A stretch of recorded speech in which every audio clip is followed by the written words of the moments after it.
Document.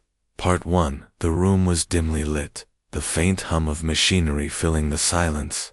Daniel Carter stood near the back of the chamber, his arms crossed tightly over his chest. His sharp blue eyes scanned the faces around him, searching for any sign of doubt or hesitation.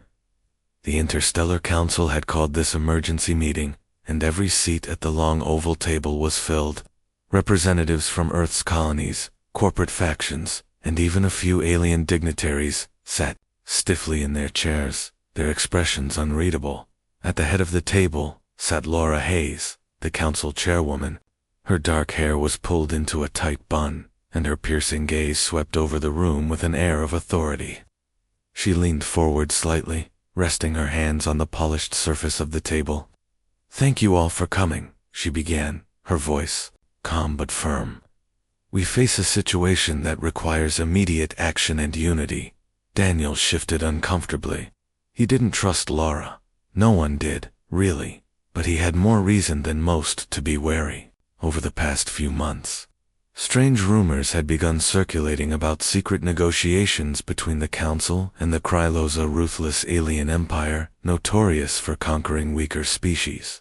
The Krylos weren't known for diplomacy. They were conquerors, pure and simple. If the Council was dealing with them, it could only mean trouble. Rachel Monroe, a young diplomat seated across from Daniel, frowned as she flipped through the digital files displayed on the table before her. She was new to the Council, having been appointed just 6 months ago, but she already had a reputation for asking tough questions. Now, she raised her hand hesitantly. "Chairwoman Hayes," she said, her voice steady, despite the tension in the room. "Can you clarify what exactly is going on? These reports, they suggest we're sharing classified technology with the Krylos." A murmur rippled through the chamber. Several representatives exchanged uneasy glances, while others stared at Rachel in disbelief. Sharing advanced human technology with the Krylos, it sounded like madness.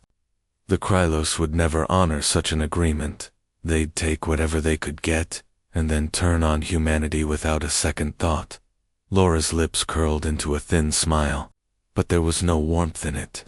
"Ms. Monroe," she said coolly, "I assure you, the Council has Earth's best interests at heart. Our dealings with the Krylos are purely strategic. They have agreed to provide protection for our outer colonies in exchange for certain resources." "Resources?"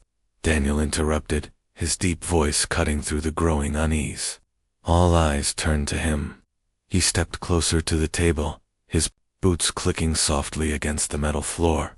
"You mean weapons, don't you? Advanced plasma cannons, shield generators technology we spent decades developing. And what do we get in return? Empty promises." Laura's smile faltered for a moment, but she quickly regained her composure.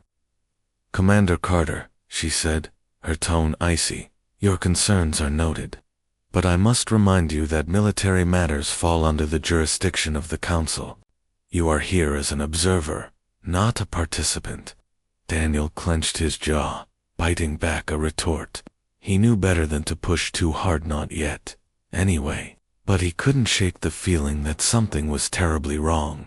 This wasn't just about resources or alliances. There was more to it, something Laura wasn't telling them. Rachel glanced at Daniel, her brow furrowed. She trusted him, respected his instincts. If he believed the Council was making a grave mistake, then she needed to dig deeper.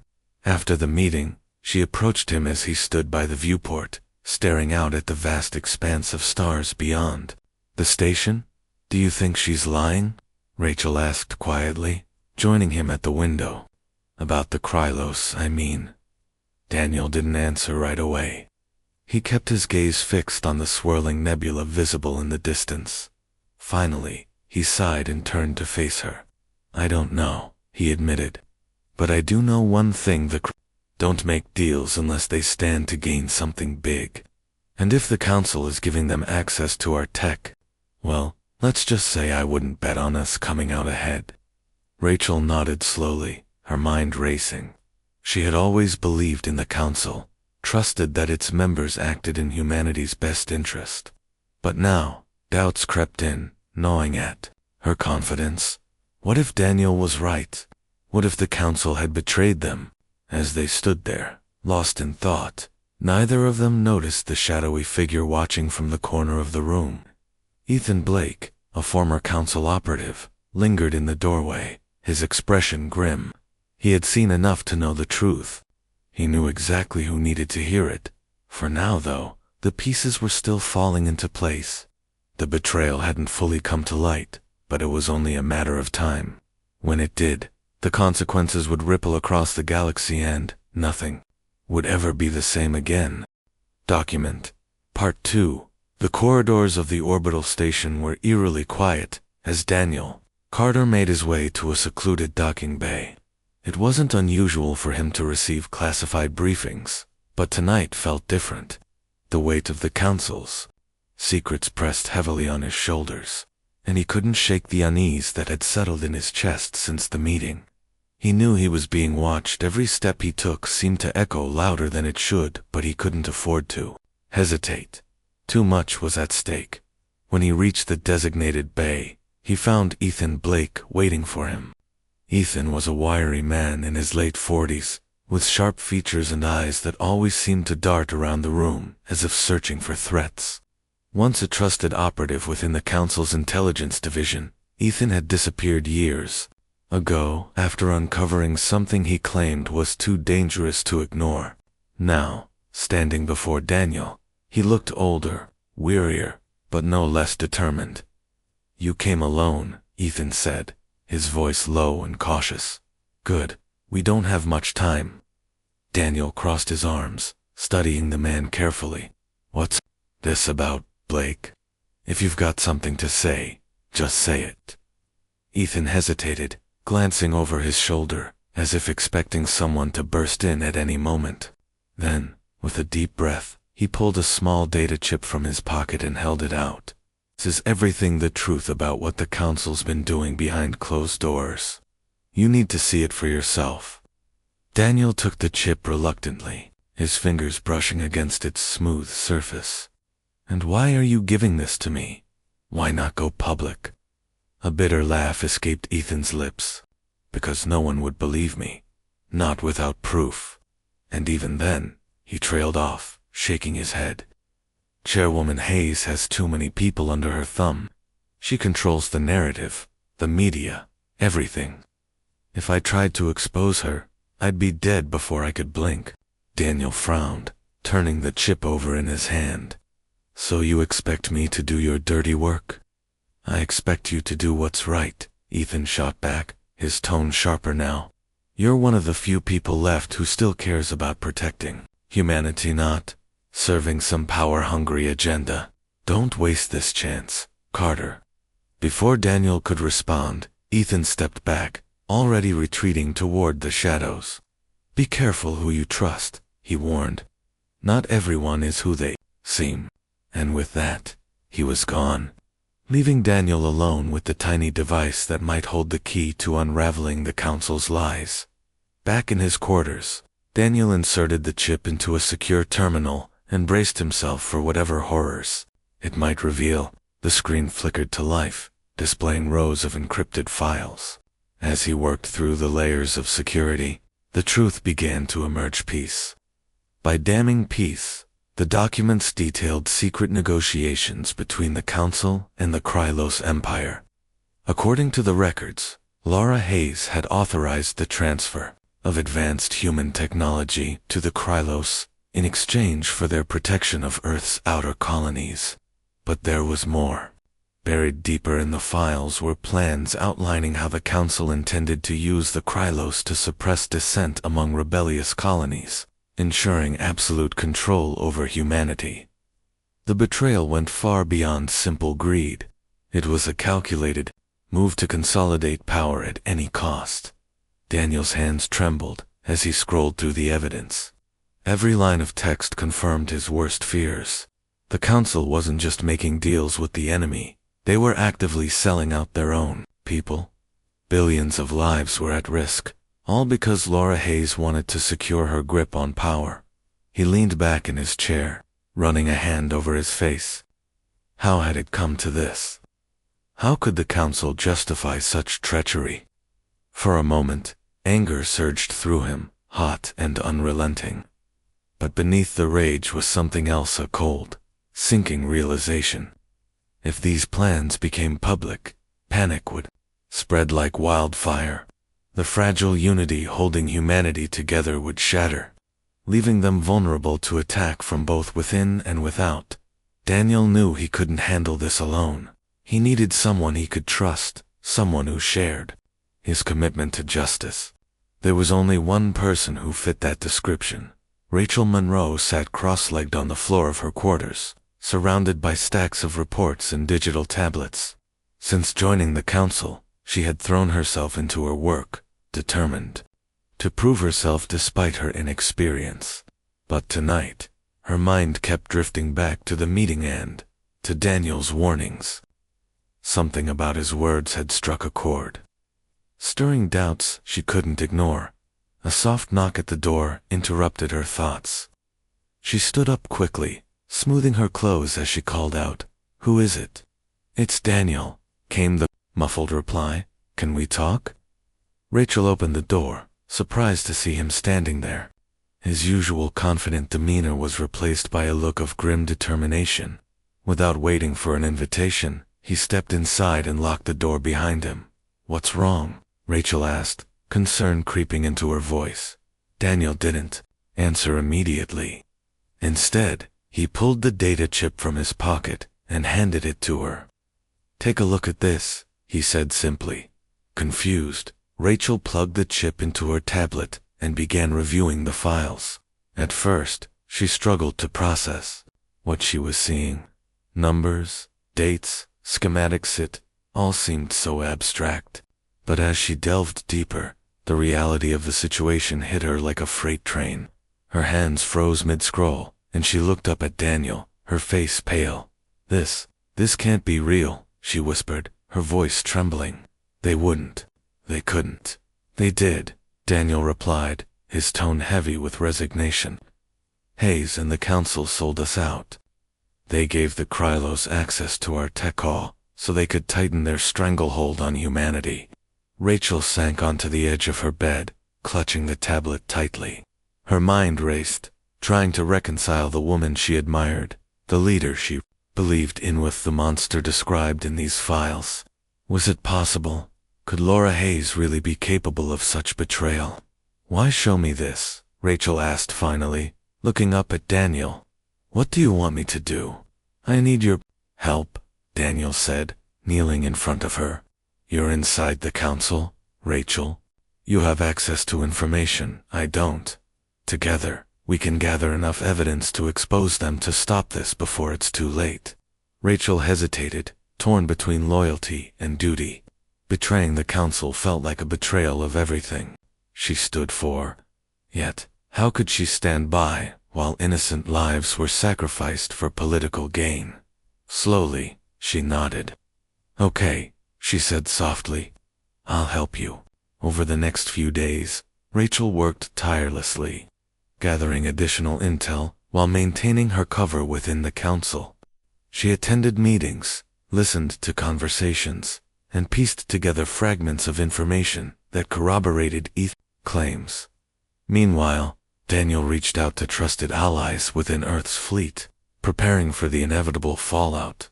But the closer they came to uncovering the full scope of the council's betrayal, the more dangerous their mission became.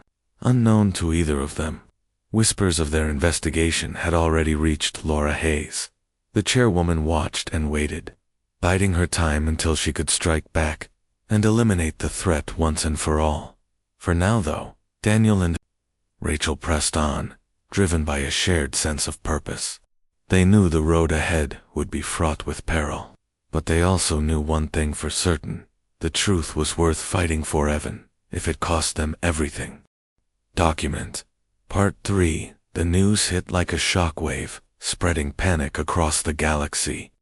Reports poured in from Epsilon 9, one of Earth's outermost colonies, a place known for its resource-rich mines and sprawling agricultural fields.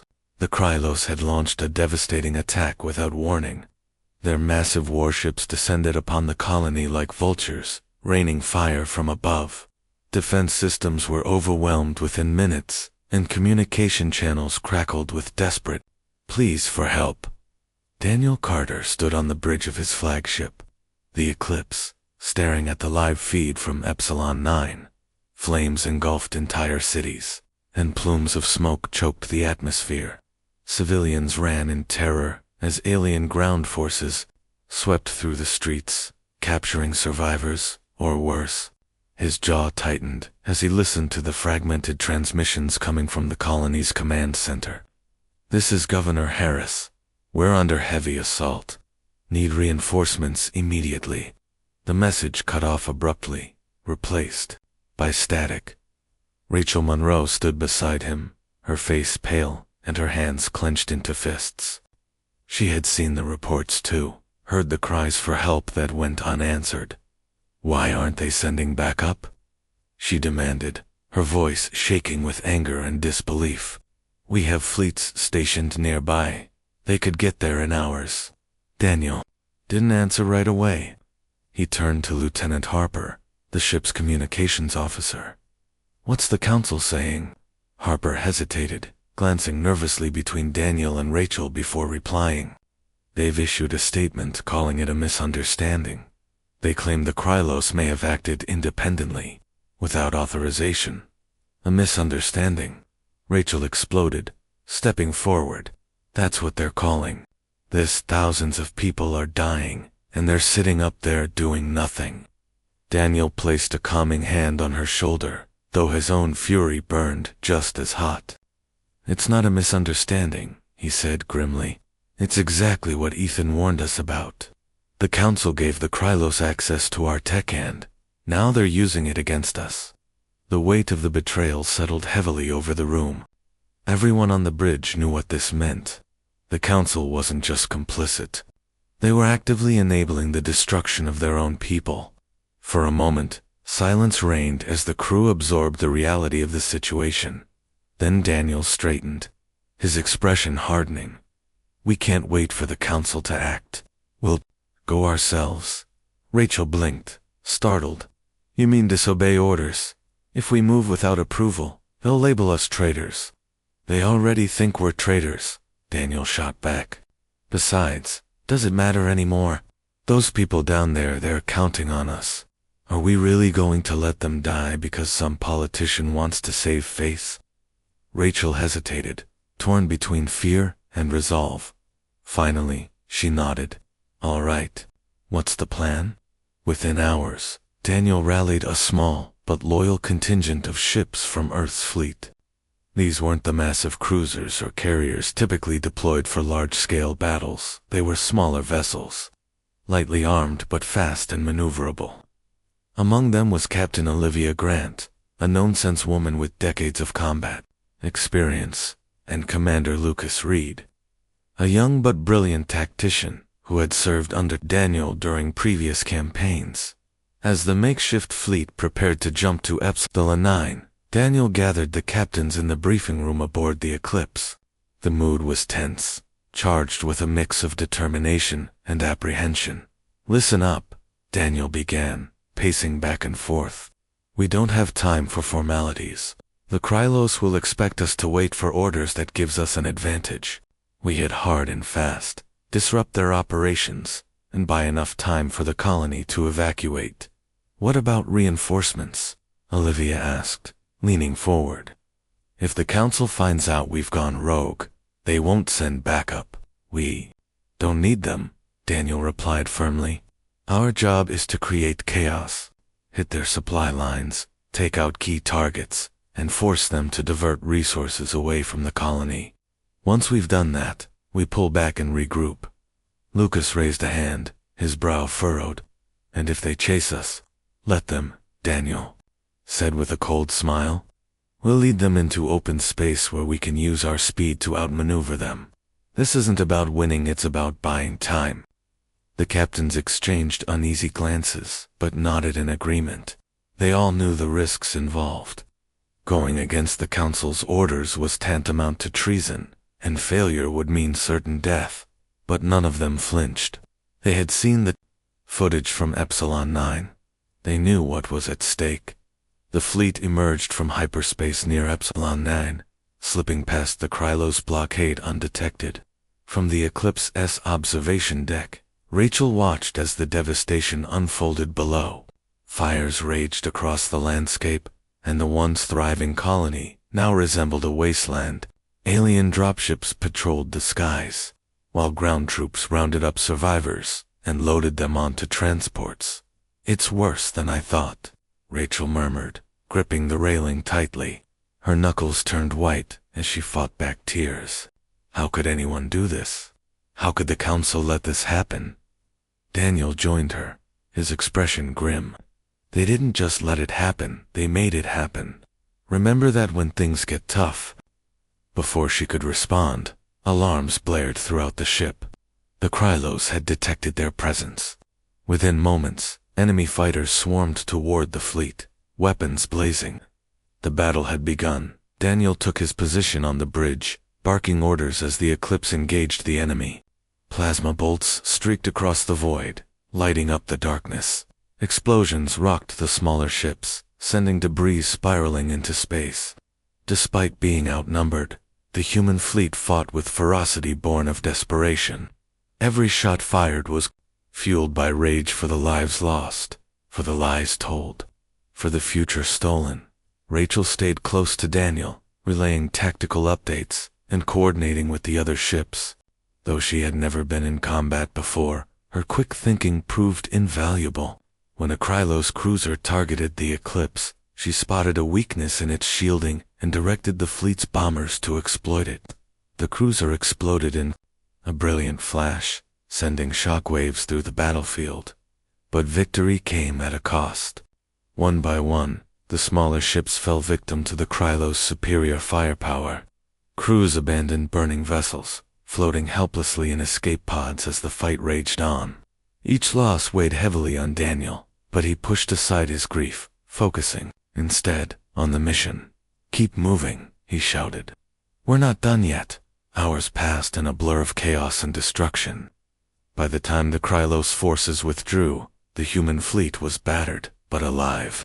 Below them, evacuation efforts were underway, with civilians fleeing the planet aboard hastily assembled transport ships. Though the colony was lost, countless lives had been saved. As the fleet limped away from Epsilon 9, Daniel allowed himself a brief moment of reflection. They had struck a blow against the Krylos, proving that resistance was possible. But the battle had only deepened his resolve. The Council's betrayal had cost humanity dearly, but it wouldn't break them. Not as long as there were those willing to fight back. Beside him, Rachel stared out at the stars, her eyes filled with sorrow and determination. She had seen the horrors wrought by greed and corruption. Now, more than ever, she understood why Daniel refused to give up. The road ahead would be long and perilous, but together they would hold the line for justice, for survival, for hope. Document Part 4. The aftermath of the battle at Epsilon 9 left Daniel Carter and his crew physically and emotionally drained. The Eclipse limped through space, its hull scarred from plasma burns, its systems running on minimal power. Casualty reports trickled in from the other ships in the fleet, painting a grim picture. Dozens of brave men and women had given their lives to save the colony's survivors. Though they had succeeded in slowing the Krylos' advance, the victory felt hollow. Too many had been lost, too much destroyed. Rachel Monroe sat alone in the ship's mess hall, staring blankly at a cup of cold coffee. She hadn't slept since the battle, her mind replaying every moment, the screams of dying soldiers, the sight of burning ships, the faces of frightened civilians crammed into escape pods. It was all too much. She had joined the Council to make a difference, to help build a better future for humanity. Instead, she found herself embroiled in a war born of betrayal. Daniel entered the room quietly, his boots clicking softly against the metal floor. He paused when he saw Rachel, then pulled out a chair and sat across from her. For a while, neither of them spoke. The silence between them was heavy, filled with unspoken grief and shared determination. "We need allies," Daniel said finally, breaking the quiet. His voice was low but firm. "We can't keep doing this alone." Rachel looked up, startled. "Allies who would side with us after what happened? The Council will paint us as traitors and the Krylos." "I'm not talking about the Council or the Krylos," Daniel interrupted. "I'm talking about the free colonies, the ones that broke away years ago. They've always distrusted the Council, and now we have proof of why they were right to do so. If we show them what Laura Hayes has done, maybe they'll join us." Rachel frowned, considering the idea. The free colonies were independent settlements scattered across remote sectors of space. They had rejected the Council's authority decades earlier, choosing instead to govern themselves. While some prospered, others struggled to survive without the resources and protection Earth provided. Still, they were fiercely independent and deeply suspicious of outsiders. "It's risky," Rachel admitted. "They might see us as just another extension of the Council, and other threat to their freedom." "Maybe," Daniel conceded. "But it's a risk we have to take. Without reinforcements, we won't stand a chance against the Krylos or the Council. We need numbers, supplies, and safe harbors.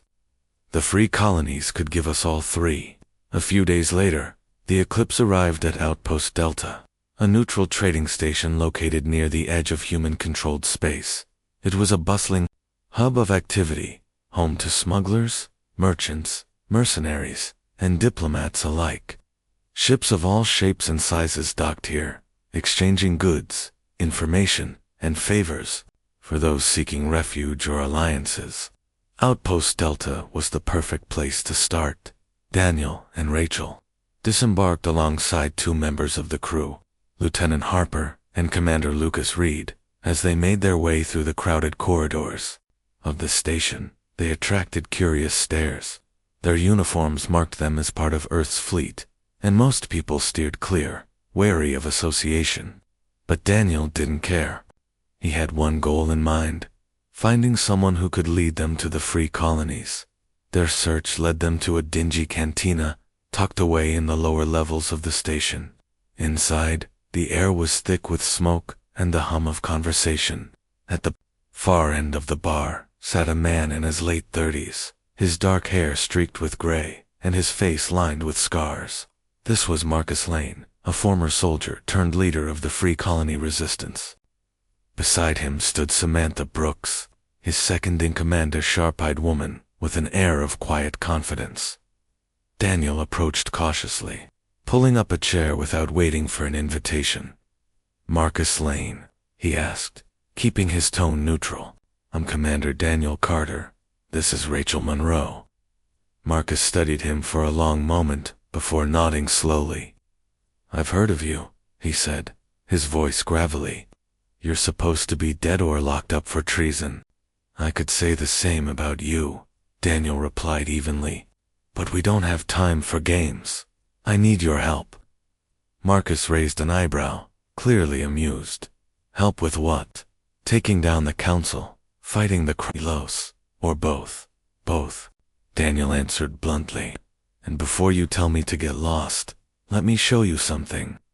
He slid a data chip across the table. "This proves the Council betrayed us to the Krylos. They gave them our technology in exchange for protection, but it was never about protecting anyone. It was about control." For a moment, Marcus didn't move. Then he picked up the chip and inserted it into a handheld device. As he scrolled through the files, his expression grew darker. Beside him, Samantha leaned in, her eyes narrowing as she read the details. When Marcus finally looked up, there was no trace of humor in his gaze.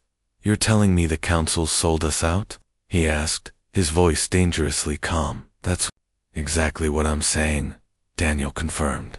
"And if you don't believe me, ask yourself this: why are the Krylos attacking your colonies too? Why are they targeting anyone who doesn't bow to their rule or the Council's?" Marcus exchanged a glance with Samantha, their unspoken communication speaking volumes. Finally, He sighed and leaned back in his chair. All right, he said.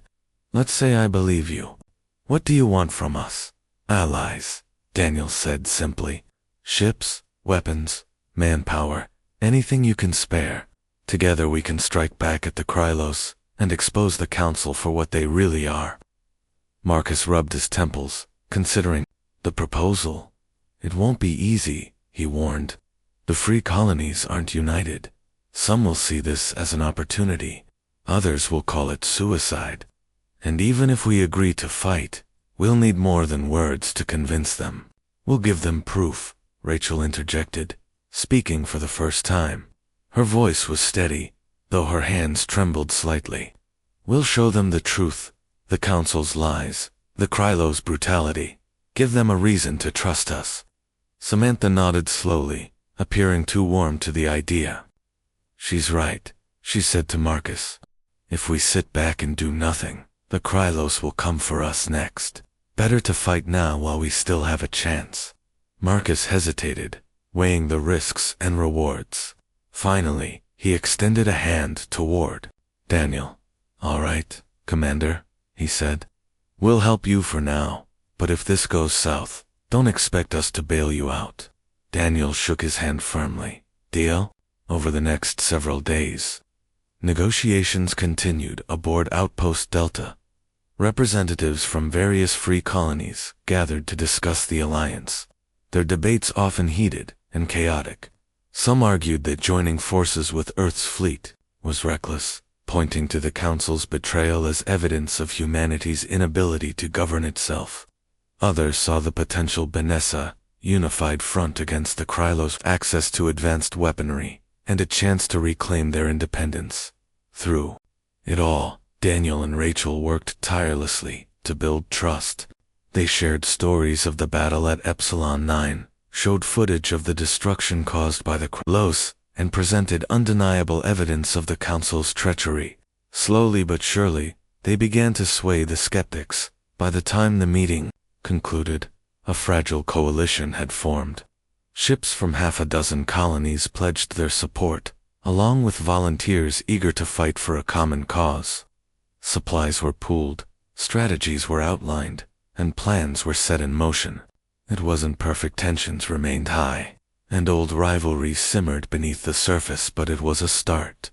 As Daniel stood on the deck of the Eclipse, watching the newly assembled fleet prepare for departure, he felt a flicker of hope. The road ahead would be difficult, fraught with danger and uncertainty, but for the first time in weeks, he wasn't facing it alone. Together, they would fight not just for survival, but for justice. And perhaps, in doing so, they could begin to heal the fractures that had torn humanity apart. Document Part 5. The newly formed coalition fleet gathered in the shadow of a distant asteroid belt, hidden from prying eyes. Dozens of ships, ranging from sleek fighters to battered freighters, floated silently in formation. The sight was both inspiring and sobering. For the first time in years, humanity's scattered factions had come together under one banner, but unity didn't erase suspicion or old wounds. Tensions simmered just beneath the surface, threatening to boil over at any moment. Daniel Carter stood on the bridge of the Eclipse, his gaze fixed on the holographic map displayed before him. The map showed potential targets for their next strike: Krylos, supply depots, communication hubs, and patrol routes. Each option carried risks and rewards, but Daniel knew they couldn't afford to hesitate. Every day they delayed gave the Krylos more time to regroup and plan their next move. Behind him, Rachel Monroe leaned against the railing, her arms crossed tightly over her chest. She hadn't slept much since leaving Outpost Delta, her mind racing with doubts and questions. While she believed in the cause, she couldn't ignore the cracks forming within the alliance. Some free colony captains openly questioned Daniel's leadership, accusing him of being too cautious or too reckless, depending on their mood. Others whispered about the Council's influence, wondering if this whole operation was a trap. Something's bothering you, Daniel said, without turning around. His voice was calm but firm. cutting through the hum of activity on the bridge. Rachel hesitated, unsure how to put her thoughts into words. Finally, she sighed and stepped closer. "It's the fleet," she admitted. "We may have numbers now, but we're not unified. Half these captains don't trust us, and the other half barely tolerate each other. If things go wrong out there, they will," Daniel interrupted, finally turning to face her. His expression was grim but resolute. "Things always go wrong in war. That's why we prepare for it. But we can't let fear paralyze us, Rachel. We've got one shot to prove this alliance works and we need to take it." Rachel nodded slowly, though her unease remained. "I know, I wish I could shake the feeling that we're walking into something bigger than we realize." Before Daniel could respond, the door to the bridge slid open, and Samantha Brooks entered. She carried a tablet in one hand, her sharp eyes scanning the room as she approached. "Commander," she said, addressing Daniel, "we've got a problem." "What is it?" Daniel asked, straightening. "One of our captains, Captain Hayes, from the Free Colony ship Vanguard, is refusing to follow orders. He claims your strategy puts his crew at unnecessary risk and says he won't participate unless you change the plan." Daniel clenched his jaw, frustration flickering across his face. Captain Hayes was known for his stubbornness and distrust of Earth's fleet. Convincing him to join the coalition had been difficult enough. Keeping him in line might be impossible. Still, they couldn't afford dissent, not now. "I'll talk to him," Daniel said, grabbing his jacket from the back of a chair. "Stay here and keep an eye on things." The Vanguard was docked near the edge of the fleet, its battered hull a testament to years of hardship. Daniel boarded the ship alone, stepping into a dimly lit corridor that smelled faintly of oil and smoke. A young officer escorted him to the captain's quarters, where Hayes waited. Captain Hayes was a burly man in his 50s, with graying hair and a perpetual scowl etched onto his weathered face. He sat behind a cluttered desk, nursing a cup of coffee as he glared at Daniel. "Took you long enough," he growled when Daniel entered. "I'm here," Daniel replied evenly, taking a seat without waiting for an invitation. "What's the issue?" Hayes slammed his fist on the table, making the cup rattle. "The issue is your so-called strategy.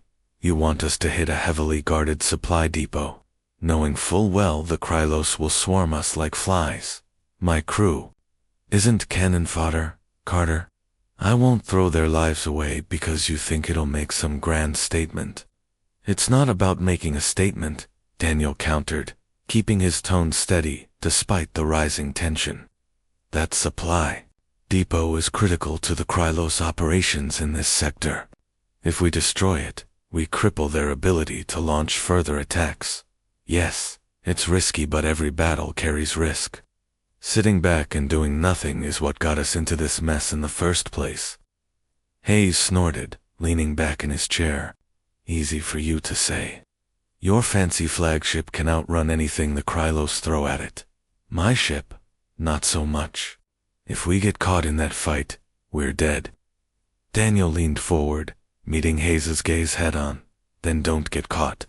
Trust me. I wouldn't ask anyone to do something I wouldn't do myself. I'll lead the charge personally. If my ship goes down, yours won't be far behind.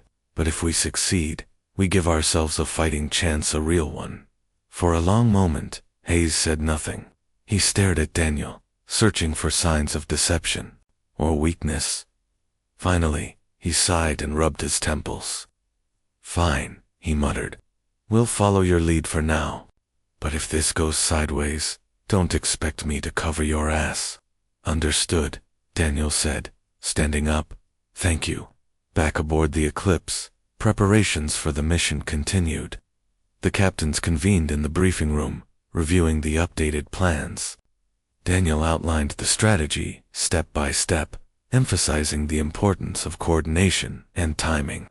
"This isn't just about winning a single battle," he told them. "It's about showing the Krylos and the galaxy that humanity isn't broken. We're still strong, still united. That starts with us." As the meeting broke up, Rachel pulled Daniel aside. "You handled Hayes well," she said quietly. "But are you sure about this? Hitting such a fortified target feels reckless." "It is reckless," Daniel admitted.